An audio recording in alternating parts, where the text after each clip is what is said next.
Greetings, fellow visitors. This is Upgrade Terminal, a Star of Providence fan cast. I'm Malachi. And I'm Nick. Welcome back to the facility.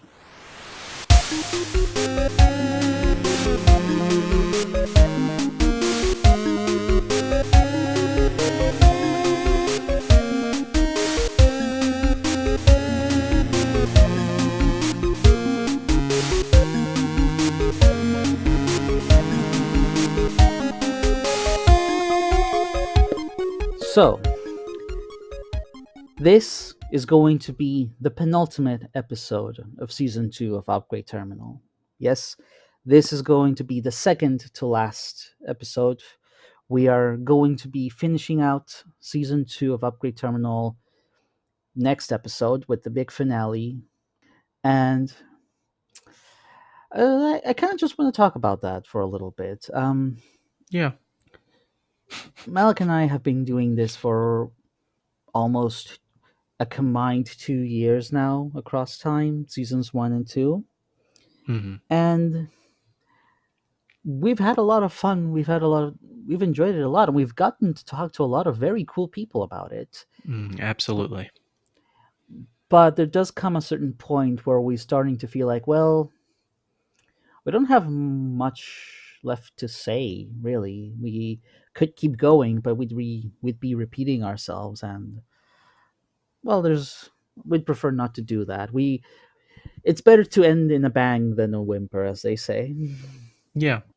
Yeah, and from the get-go, we talked about this project. We wanted to make it organically and have it be something we wanted to make and we felt good about making. And now that, we've hit a point where we've talked about the show for, 2 years. And even when we took a break in between seasons 1 and 2, we were still having semi-frequent discussions about, what we're going to do in the next season, our thoughts on everything. And so, now it's time to say farewell. Yeah. To be clear, we're not saying this is the definitive end of Upgrade Terminal necessarily. Malik and I have already talked about this, and we're both open to the idea of doing a season 3 sometime in the future. Mm-hmm. Or even Rogue Transmissions. If there's news about the game or something big happens, we'll probably be on the airwaves again. We'll probably come out of hiding and make an episode. Mm-hmm. But only when it feels right. Mm-hmm. Yeah. Because, the release of Into Oblivion was a big thing, and obviously it's what kicked off season 2. There was plenty to talk about, and we talked about plenty of it. Mm-hmm. And we're hoping that sometime in the future, Team D13 will make something more. There will be not just like a patch, but there will be an actual big update or a new DLC, or maybe they do a different game. And if they do that, then Malik and I will definitely be talking with each other, being like, do we want to do a season 3 and start from here? Maybe we'll have accumulated more episodes ideas since then. We'll have had time to gather our thoughts and think of new things to say. I think that'll be the case, because while we're stepping back from the show and we're going to take a little break, I'm still going to be playing Star of Providence, and I'm certainly still going to be thinking about it, because on Blue Sky recently, Star of Providence was on sale, and I was like, hey, come by. Here's a great deal on a game that part of my soul resides in permanently. And I really kind of feel that way about it. It's not, it's not something I'm just going to move away from forever. It's something that will always be a part of me in some way. So I think it's very, very, it's almost a guarantee that we'll be back talking about it at some point. Mm-hmm. Yeah. Maybe Team D13 creates a top-down crawler shmup. You never know. Maybe. All we know is, for a little while, we'll go dormant. We'll let the show rest for a bit. Mm-hmm. Like Microcore. Yeah. We're just gonna go dormant. We're gonna chill out in a shortcut for a while. Mm-hmm. And like I said, this is the second to last episode. And so what happened is, Malika and I went around and we asked people some questions like, hey, what does Star of Providence mean to you? we're both really glad that we chose this to be our second to last episode. Just members of the community showing their love and appreciation for the game, and we will we will get to their words in just a little bit. But we figured maybe Malik and I could, as per usual, give some words of our own on the matter. So I'll go first and just start by saying, I've told this story before on the podcast, but that was almost 2 years ago. So uh, I'll repeat it, at least part of it here. But I had just moved. I had made an international move, and I discovered Star of Providence due to a tweet from Moppin, the creator of Downwell, and I was immediately just captured by the art itself and just constantly checking Twitch trying to catch somebody that was streaming it. I was Mm-hmm. also super sick at the time, and so whenever I was able to see someone streaming the game and I was able to see it, I was so happy. Oh, crucially, I didn't have a PC at the time, so I had no way to play it. Mm-hmm. And that's why I was just like starving for anyone streaming it. You were enjoying it vicariously. Exactly, exactly. And so, so just from the start, Star of Providence has meant a lot to me. It was a companion for me during a rough patch in my life, and what the game has become to me is something much bigger than that. I mean, I don't even know how long I've been in the community now. Probably 8 years, 7, eight Uh, years. I mean, I've uh, certainly known you for 7 years. yeah, that much I know for sure. Yeah, because I mean, 2017. 2017 is the year the game came out. Yeah, I probably joined the Discord late that year or early 2018. Mm-hmm. Anyway, regardless, it's almost 10 years of my life that I've been like loving this game, and that's a long time. Mm-hmm. And that's not something that fades away. Like I mentioned earlier, I mean, it was a big part of my life for the past 10 years, and it's going to continue to be part of my life for the rest of my life. When a game speaks to you on that level and it becomes that valuable to you, I think that's really, really special. Obviously, video games aren't the only kind of art that can do that, but They are just as capable and worthy a medium to experience that. yeah, absolutely. And at this point, I think of the facility, I think of the game as a place I've been, a place I love spending time in, and a place people I love and care about have spent time in too. It's this really, really neat feeling that like after this many years, it almost becomes, and after talking about it so much and thinking about it so Yep. much, it takes on a a different sort of life in my imagination and in my heart and my mind. And yeah, it's a place that I cherish, and I'm really, really glad that it came into my life and that Team D13 created it. Mm-hmm. I mean, I would say at this point, I have spent a quarter of my life enjoying this game. Wow. Yeah. I mean, it has been 8 years at this point. That's a wild way to think about it. I mean, yeah, I don't know. I guess the way I see it, you know, it's easy to find things that you enjoy, that you like. Hmm. We all have lots of either books or TV series or movies or stories or games that were like, yeah, I like this. I enjoy it. You know, I am a consumer of this, for lack of a better word. Hmm. It is rare to find something that you like so much that you willingly, excitedly decide, I am going to give something back. I am going to try to contribute something to the community of people who are like have gathered around this project, Hmm. Hmm. because I have played a lot of games in my life, hundreds of them. I know this about you. Yeah. Yeah, I've been playing video games basically my whole life. I've Hmm. played, I wouldn't be surprised if the count in some sense reaches 1,000. Hmm. It is rare for me to love a game so much that I decide that I want to not just love it and play it and get to know it and feel like I've attained my degree of mastery over it, but like I want to contribute to it. I want to be part of the. I want to be a prominent member of its community. I want to help organize events for it. I want to help advertise it, so, very broadly. I want to be in some way involved in its further development. I Yeah, want to. buy the game for every single person on your Steam friends list that doesn't have it. That's certainly your way of expressing your love for it. One way, yes. Yeah. So I think the fact that I have made this podcast, that I've joined the dev team, that I've become the admin for the speedrun forums, that I'm doing the podcast and founded, and I still run the racing league. Mhm. That speaks volumes to how much I care for this game, that I want to keep it alive through my own efforts, to want there to be something for people to enjoy. I want to share that. I want to let people know the many facets in which I appreciate this game, which the podcast has been an excellent vehicle to do that. Yeah.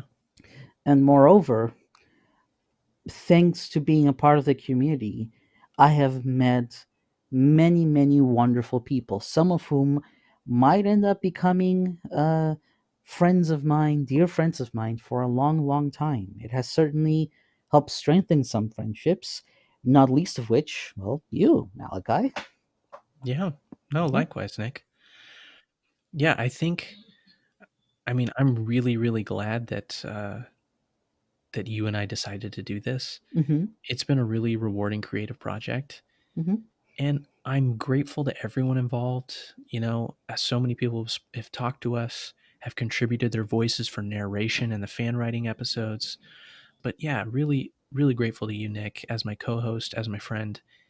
This has been a really wonderful undertaking. It's been Mm-hmm. really meaningful, and it's something I won't forget. And it's something that I look forward to coming back to in the future. Yeah. It's been fun. It's been lovely. It's been wonderful, and I hope we'll get to see and hear each other in this way sometime in the future soon. Yeah.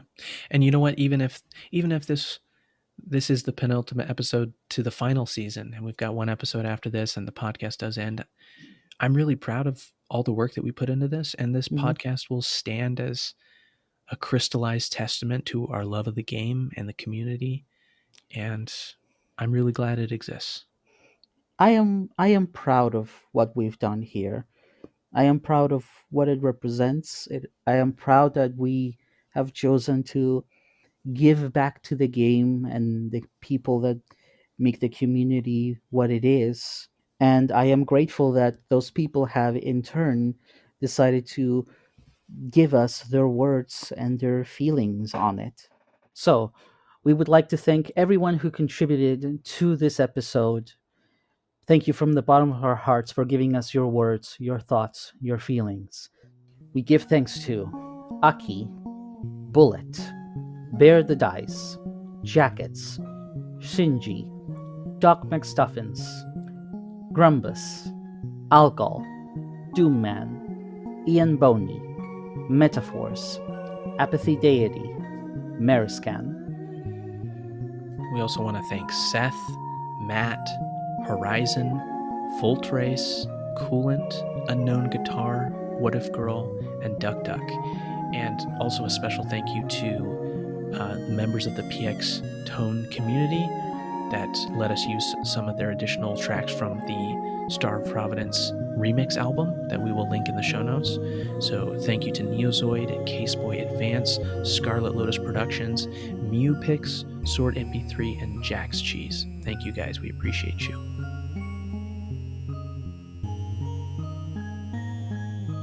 I think we've spoken our piece, Nick. Yep, I think so. Let's turn it over to the community so that they can say theirs.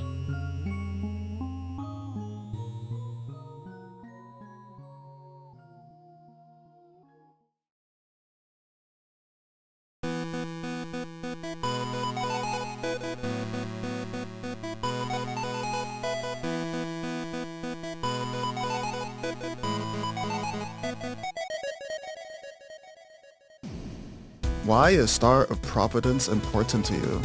Because it does things no other twin-stick roguelike does. It pays proper homage to shoot-'em-ups being one, and it also has these little moments that reveal the game to be more than what it seems on the surface, and properly rewarding me for persistently playing it. Number 2. What does Star of Providence mean to you? I don't know if this is a kind of generic response, especially considering this is what it takes for a game to mean something at all, but to me, it's the unknown, not knowing, abstraction of important details, lingering questions that make me think about the game even after I've considered myself done with it. So yeah, in short, it's how mysterious this game could be despite presenting itself as this explosive, action-packed shoot-'em-up. That, and the fact that I haven't seen everything in the game yet, also keeps my brain churning. So, yeah. 3. How has Star of Providence impacted you or affected you? This is not going to be a long answer, but it's a fun conversation starter that has gotten me into a circle of pretty cool friends. Especially with the mention of being a beta tester during the Relics of the Past phase. And that's about it, really. It's about the friends it made me along the way. Nothing much to it.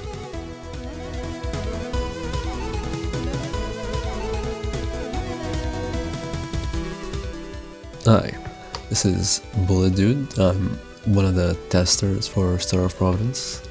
I was asked a few questions by Ecofar that I would like to answer. So, why is Star of Providence important to me?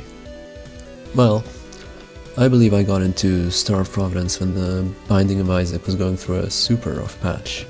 The newest DLC, Afterbirth Plus, had just come out and disappointed everyone.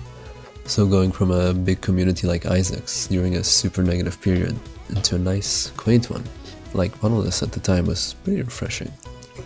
Not to mention it being one of the first real games that I got to test for. Seeing my name in the credits and knowing I helped, even in a small way, feels good. What does Star of Providence mean to me? That means a lot to me, for sure. Kinda associated with friendship in a way.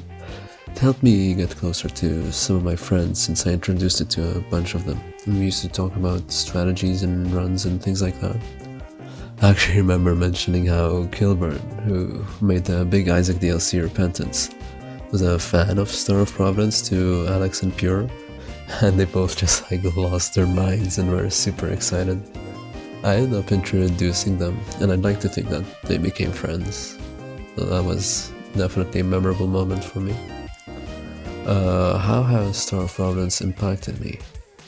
Well, it definitely impacted me in a positive way, I think. I got to meet a bunch of cool people and made some friends. It taught me a bunch of stuff about games in general. Like working so closely with the developers of such a great game made me appreciate game development a lot more than before. So, yeah, it's a great game. Congrats on the big episode, guys. Star of Providence is important to me because it made me realize that sometimes quality isn't exactly proportional to quantity. That a game that's simple but expertly crafted can be better than one with an overabundance of poorly designed features. That's a lesson that can be applied not only for the analysis of video games, but for other forms of media as well, and something that, despite being obvious hindsight, I had not quite realized before I started playing the game. What does Star of Providence mean to me? I don't want to answer this. To me, Star of Providence has been the best intro to the bullet hell shoot-'em-up genre that I could have ever imagined. Before playing it, I never thought I'd be willing to pick up any other game where there were more bullets on screen than background. Now I can't help but try any new one I see. Besides that, StarProv goes above and beyond in so many aspects of the game design. It's really opened my eyes to how good a game can be. We got story, style, fair but difficult challenges. Music so catchy it gets stuck in your head in a good way. Have I mentioned possibly my favorite, the run variety? I could just keep going on and on with this, but you get what I mean. I've had an absolute blast, not only playing the game, but also taking part in the community. The events have all been so enjoyable, from listening to fan-made remixes of the soundtracks, to the thought-provoking poetry contest, and, of course, the racing competitions. I've had the honor of designing a majority of the graphics for the speedrun events, and I've had so much fun just improving my skills and seeing what I could do with them. Working with the Sprint staff has been absolutely incredible, and I'm super excited to see what's in store for the future of the game.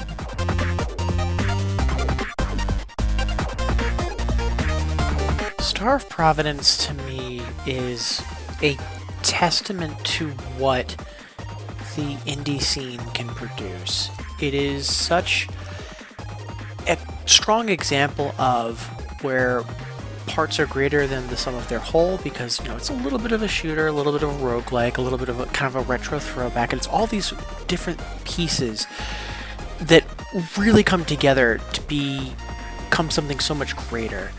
That and the sheer heart and soul that has gone into this game, polish over the years, it truly is a wonderful game and project, and I think really exemplifies what can happen when a couple of people come together to try to deliver a project or a game that truly speaks to them.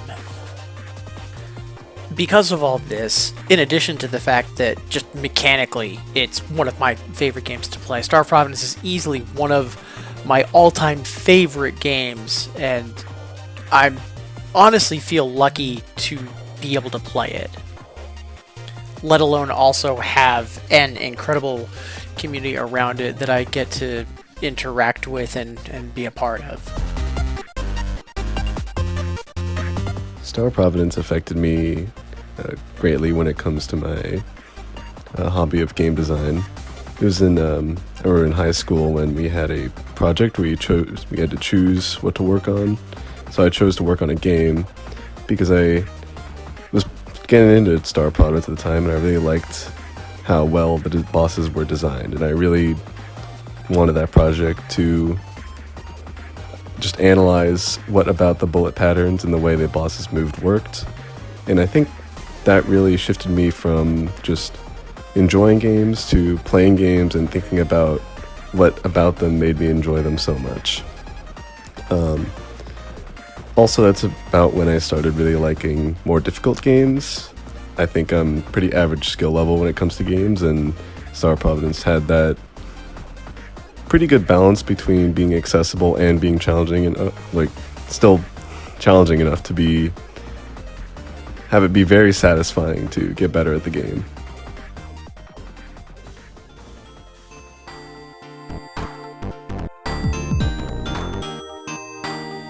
Star of Providence has given me a lot of inspiration as a game designer. It's, a small team working part-time that managed to make one of the best damn games of all time. And, it gives me a little hope that I can do something like that too someday.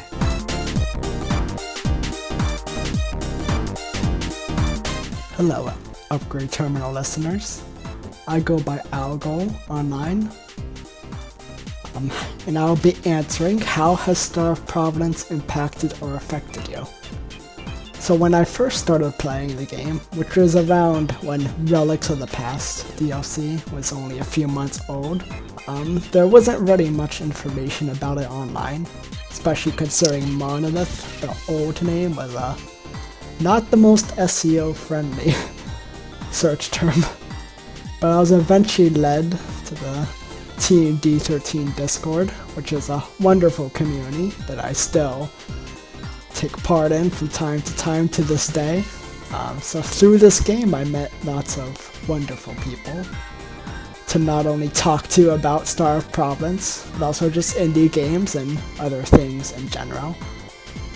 The other thing that I eventually found through Star of Providence was just the whole shmup genre in general, which is very niche, so I probably wouldn't have heard about it or gotten into it much if it wasn't for Star of Providence or Zero Ranger bridging that gap. And it has become pretty much one of my favorite genres. So overall, how has it affected me? I got to meet lots of amazing people and just the shmup genre as a whole. It's also just a great game in general. It's pretty much one of my favorite roguelikes now. So, a pretty good deal for what I paid for it, which is like $7. So yeah, thanks for having me on.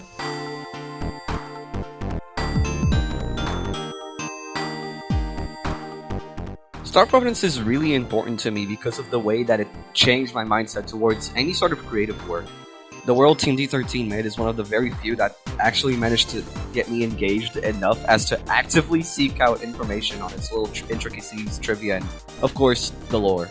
Like, honestly, I can count on one hand how many games managed to do that. I want to thank from the bottom of my heart Alex for the amazing bosses and the sprite work, Garo for the fantastic tunes and the sound effects, Pure for the story and the gameplay, and Flan for keeping the game intact, and probably also all the VS that I absolutely adore. Seriously, what these guys have made is nothing short of notable. Star of Providence has been my favorite game for as long as I can remember, and honestly, I don't expect us to leave that position anytime soon. It's a game that still, to this day, inspires me to make cooler things with everything that it presented to me throughout these years, and I can only wish the best for Team D13's future, so cheers.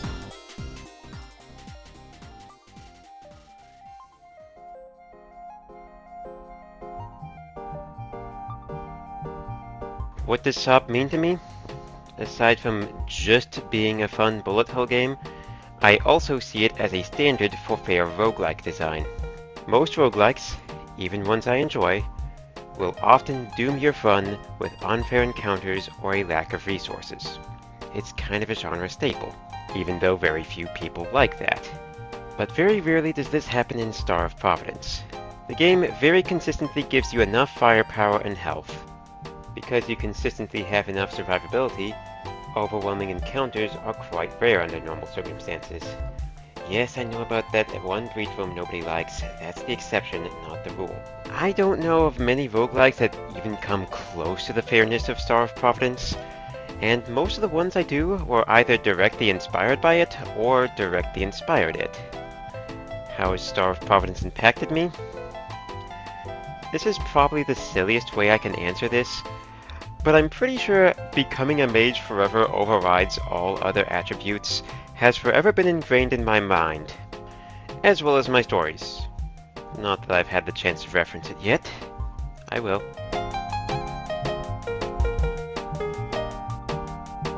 So, what does Star of Providence mean to me? Well, amongst other video games I've played, it's definitely one that stands out. It provides great fun and gameplay, devs really cooked honestly. Though there are not infrequent content droughts, what's there is already more than enough for me to keep coming back. I don't really want to get into any specifics. I think the gameplay speaks for itself, and I'm plenty sure others have already elaborated on it more than enough. Though another aspect I appreciate is the occasional opportunity to indulge in a little bit of the lore. Though the game only ever gives you small shreds of information, those ideas were fun to ponder in my off time and discuss it with others, which actually brings me to another point. Aside from just being a really good game, I'm happy for the community being as cozy as it is, as well as some connections it brought along the way. It was only through the Discord server that I, for example, found out about System Erasure and their two completely bonkers games. So I want to say Star of Providence is definitely up there on my all-time favorites.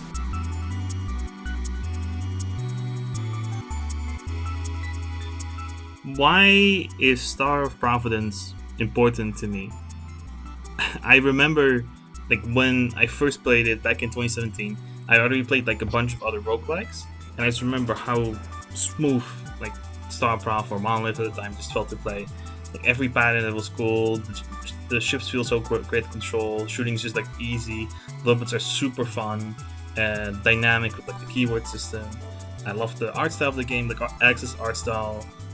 In other things he's done as well, like it has also really appealed to me right away for a year. And now I'm talking about like 2018.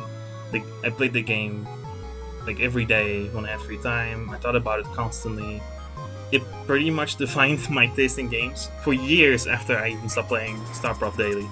I got heavily into shoot 'em ups. I played like anything that had just like the raw arcade feel. I got really into. I think I kept up more with like other roguelikes as well that looked interesting to me thanks to StarProv. Like that kept my interest in that genre as well. And still, like if we're talking about like impact, like most of my friends online that I still talk to today have come from either like this community or from like the subsequent games that I have only ever tried because I like StarProv so much. Like people who I've met in real life and I've been on vacation with. Like if that's not like an impact, I don't know what is.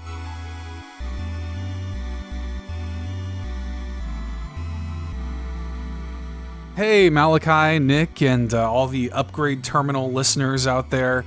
Seth Sturgill here of, I don't know, a bunch of stuff.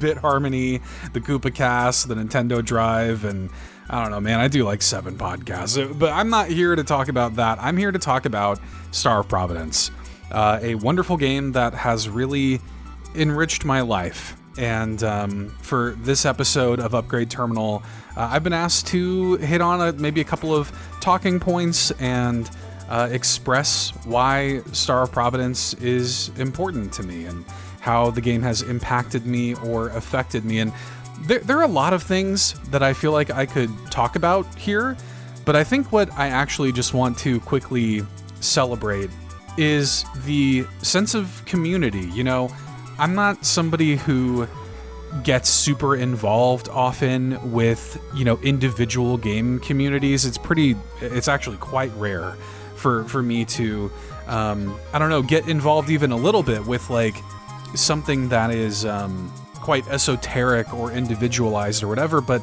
the Star of Providence community really is so special, and even in the like very light way that I've been able to contribute to it or be a piece of it via Upgrade Terminal, it's felt like a very connecting thing to me. Like, it was so cool to become a fan of Upgrade Terminal and get to know Malachi and Nick and, you know, have the pleasure of guesting on the podcast, of course, was a huge honor for me because I love the show.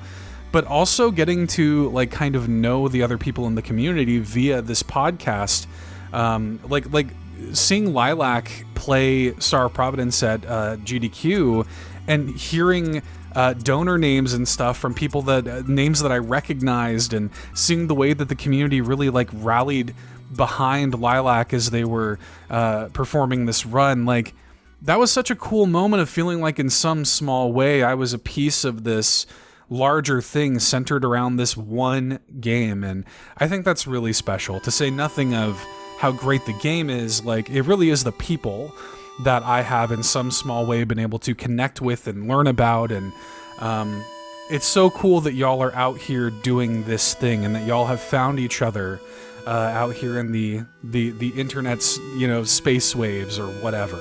So I think that's why Star of Providence is important to me and how it's impacted me. So thanks for giving me the opportunity to say that. Thank you, Nick and Malachi, for this wonderful podcast, and thanks to everybody for just being yourselves. I love Star of Providence, man.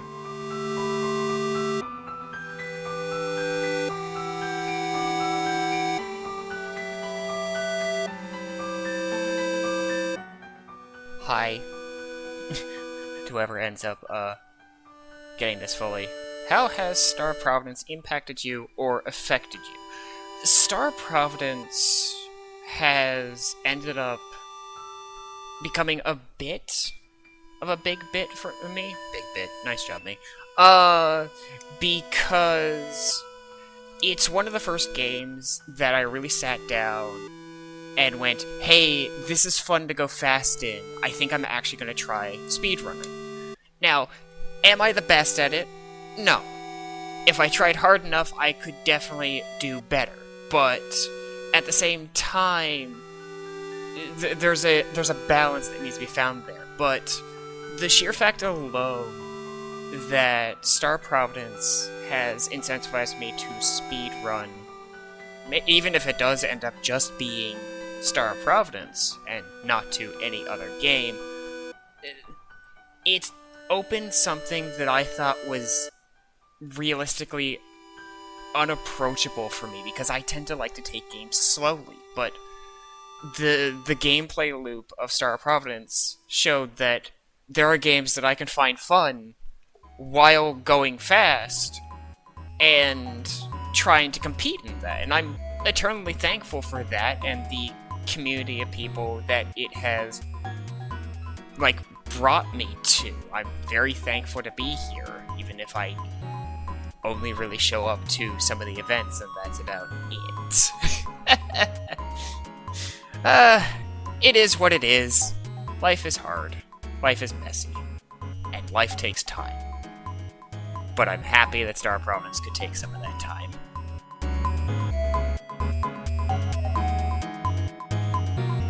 Star of Providence has been a really great game to me. It surprised me in ways I couldn't have imagined. When I played this game for the first time, it's because I was searching for yet another roguelike I could sink hours into. Generally, I've only given these games 20 to 30 hours of gameplay. However, with Star of Providence I have probably amassed something like 100 to 200 hours of gameplay. I've never played like Isaac or Enter the Gungeon that much. Something very interesting is that it threw me back to when I was discovering video games for the first time. I felt like I was discovering a whole new world with its own atmosphere. The game always feels like it's on the right difficulty, I'd say. Even if you lose, you don't feel like completing the game is impossible. You're always sure that maybe, just maybe, this next attempt will let you win. This is probably the game I have the most challenge runs on, and the reason I feel like it's important to me is because I've always felt that with this game I could do anything, I could overcome any hurdle. It's one of these games I come back to once in a while when I don't feel well, and it always manages to make me feel a little less anxious.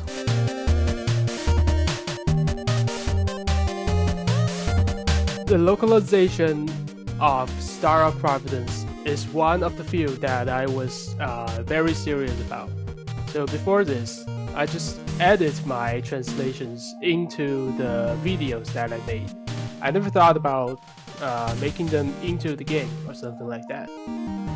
Actually, I think Star of Providence and Zero Ranger alike kind of makes me want to do a translation related job, like a real get paid localization team or something like that. So on to the second question. Long before I knew Star of Providence, I started to play shmup games, and now that I have full achievements of Star of Providence, I think I could say that Star of Providence is an amazing game and a great challenge to me, and it still is. I think I haven't beat the very last boss in the training program, so yeah, I think that'll be my ultimate goal. Okay, on to the final question. I always think that Star of Providence has this unique flavor of storytelling, that there is a Lovecraftian horror aspect in the story, and I think this has more or less impact on the worlds and stories that I am making. Yeah. Okay, here's a little off-topic things. I think that this game and Zero Ranger and Voice Ranger, their endings, there is a strong feeling of void as you reach the end. I think it's something that you will feel when you get to the end of any loop or program simulation stories, or something like multiverse or parallel universe things. And I used to think this feeling of void or emptiness is something that is a bad thing. It should be avoided. But now I'm starting to think that this is a nice touch. I don't think I should and can elaborate further because I am really bad at describing this feeling. So, yeah, I guess I'll stop there.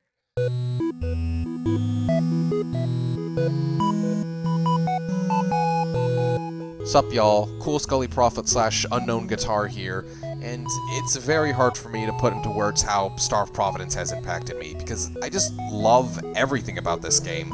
I love the flow of gameplay, I love all of the different areas, all of the different enemies, all of the different bosses. I love all of the major bosses, all of them are really fun challenges. I feel like a lot of aspects of this game, the artwork, the music, the boss design, all of that's going to be carried over into, I guess, future projects that I make, future games that I want to design. Somewhere in the code, somewhere in how the boss moves, how it attacks, there's going to be a little bit of Star of Providence in there. Heck, maybe I'll even just make a straight-up reference to Star of Providence in one of my games. Also, I still really hold highly the moment I accidentally managed to guess one of the future enemies in the update. Hence the name Cool Scully Prophet, yeah.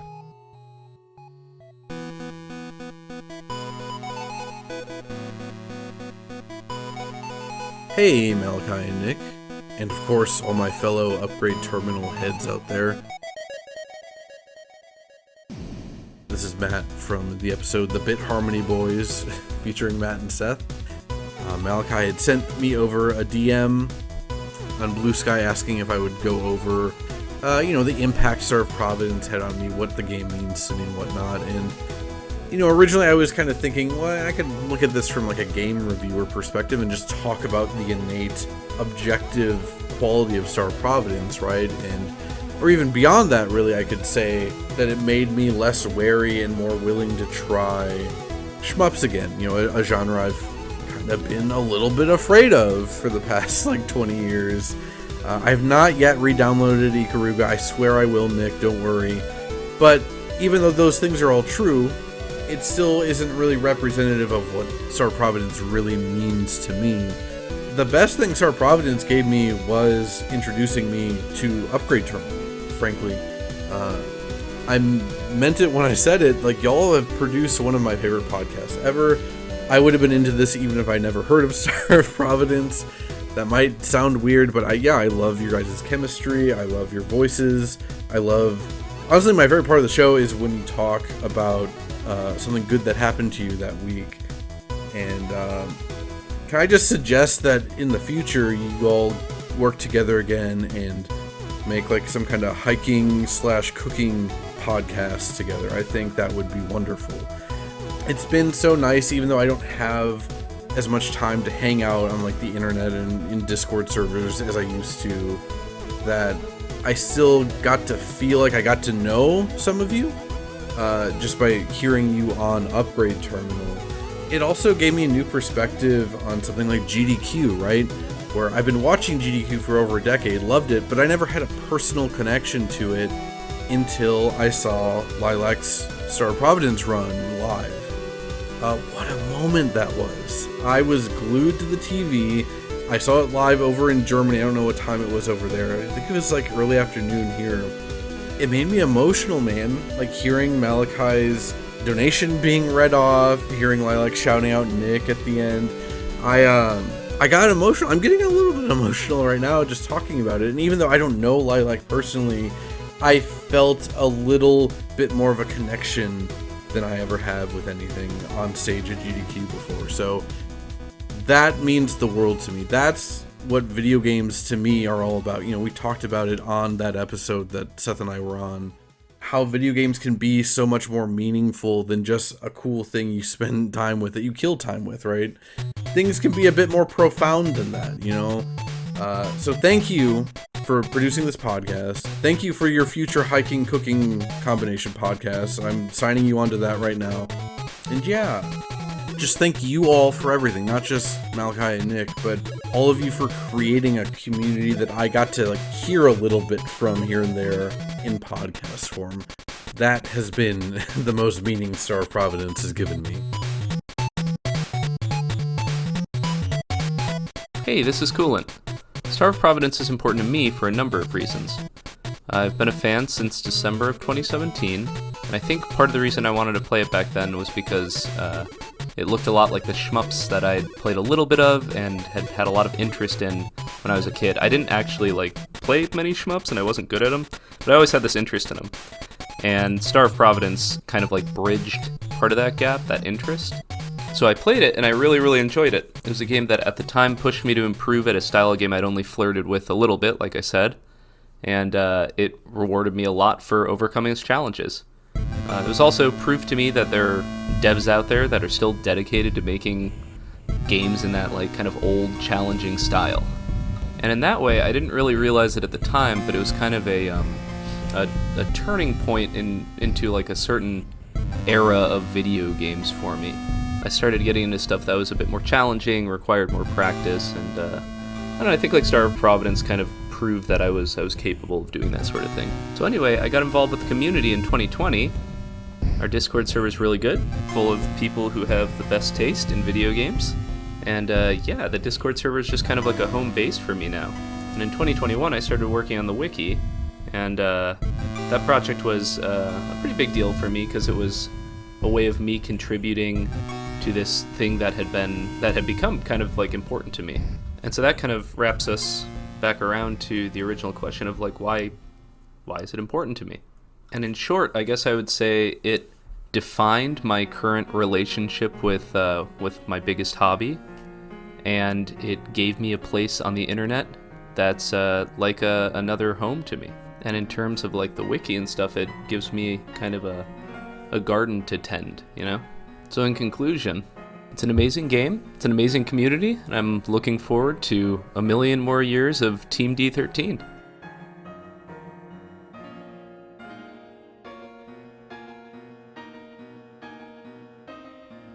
Initially, I never heard of the game until I met Nick. Yes, that Nick. Since befriending him, there were games he played that I never heard of. And me wanting to get to know him better, I decided to play what he's playing. One of them is Monolith. I started playing a bit of Monolith on November 1st, 2019 to see what the game had to offer, until I reached floor 2 and chickened out. Maybe it didn't vibe with me back then, or maybe it was too much, I felt intimidated. But then 4 years later, that was on August 3rd, 2023, I started playing it seriously, now as Star of Providence. I struggle a lot, and yeah, sometimes I wanted to give up, yet I kept going, willing to push through my limits to see this through. May not be great shmups, but the story and lore kept me going, wanting to learn more about the characters, the worlds, and the ships. I'm still shocked I've been able to achieve these feats, being Monolith, Loop 13, Chaos Gods, and Trials from 1 through 4. I'm currently still stuck on Trial 5, but at least I know who the last boss is, and hopefully I can complete that soon. And here I am, still hyper fixating over a game I never thought I would enjoy so much. And I'm glad to be able to share my experience and victories with Nick, and soon within the StarProv Discord community. Not only that, I also get to share my artwork and doodles there, from moments of the game, exploring the world, the character designs, and of course, a lot of ship art, especially in D13. I've also enjoyed what others have shared, fan arts, fan musics, remixes, fanfics, lore speculations, and of course, this podcast. And don't worry, I'll still be making more fan art and maybe do more writing. Right now, I'm relearning how to do 3D stuff in Blender, especially making backgrounds, since I don't want to put the characters in a white, blue, or gray void forever. I don't know what else to say other than thank you, Team D13, for making this game and making me feel a lot of emotions about these ships.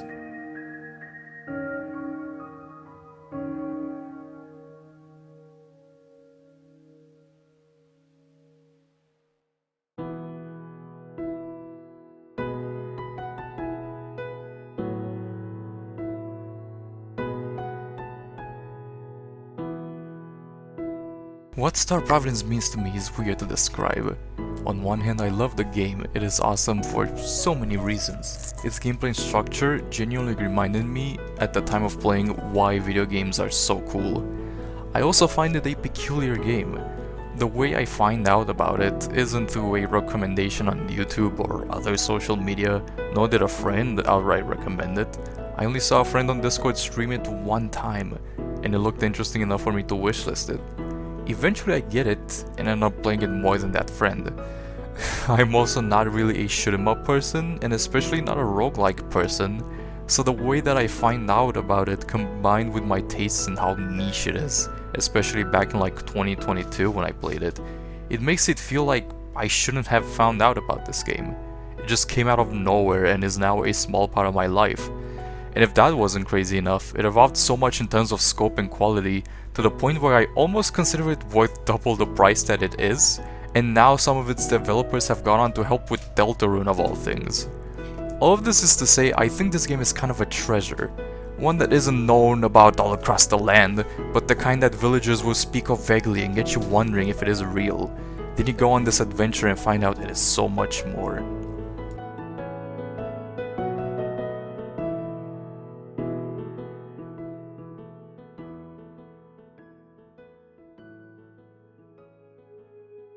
Long before I knew you, brought low by malady of both body and mind, a new nightly ritual was begun, of scouring the interweb for a window opened onto your world. It was there, in the glow of the terminal, among the murmur of music and machine, that I found something akin to magic, and a sleep deeper than I could make it to alone. After a season, enough scrap was salvaged to construct a gateway of my own. Beneath the twin spires of that haunted ruin, we finally met. Two visitors of like mind, bound by the same silver thread, pulling us gently into the dark toward the inevitable. Oh, what grand battles we fought within those hallowed halls. Baptized together in failure's refining fire, our fates winding ever tighter. I made your mantle my own and longed to prove your trust was not misplaced. Each excursion brought us closer to your end, closer to a room deep underground, where I learned too late where we had been led and what it was drawing you in. The glorious source of our joy and misery. Helpless, I watched you surrender to the hunger and become a new conduit for an ancient and unending power.